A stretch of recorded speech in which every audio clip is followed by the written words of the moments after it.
கடமையைச் செய், செயலின்மையின் செயல் மேலாம்.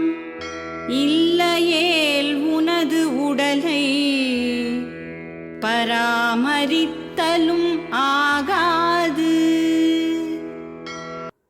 ஹரியோம்.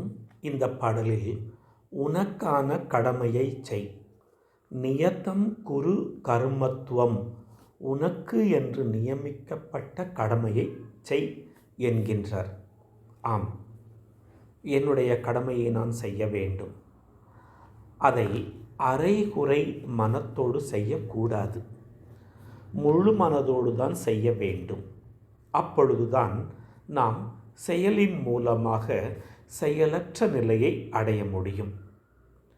நாம் நமது கடமையை முழு மனதோடு செய்யும் பொழுது ஆன்மீக லாபம் மட்டும் கிடைப்பதில்லை. மனோ இயல் நிபுணர்கள் கூறுகிறார்கள், யாரெல்லாம் தன் கடமையை, தன் வேலையை முழு மனதோடு ஈடுபாட்டோடு ஆர்வத்துடன் செய்கிறார்களோ அவர்கள்தான் அந்த துறையில் மேலான நிலையை அடைகிறார்கள் என்று மனோ இயல் நிபுணர்கள் கூறுகிறார்கள்.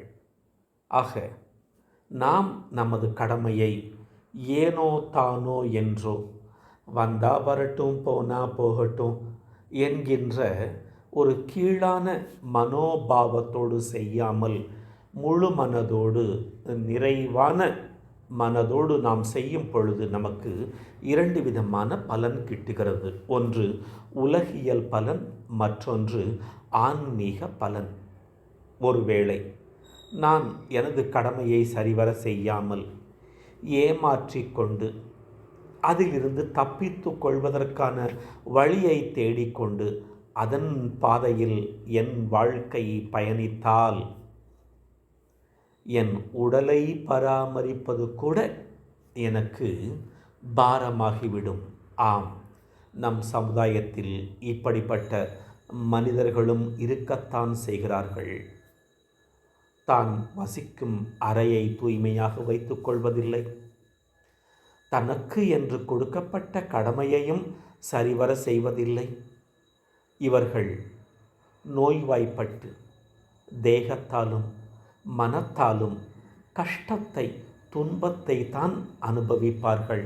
இவர்கள் வாழ்வில் மேன்மையடைய மாட்டார்கள். ஆகவே நாம் நமது கடமையை முழு மனத்தோடு ஈடுபாட்டோடு ஆர்வத்துடன் செய்வோம். 2 விதமான பலன்களையும் அடைவோம். ஹரியோம்.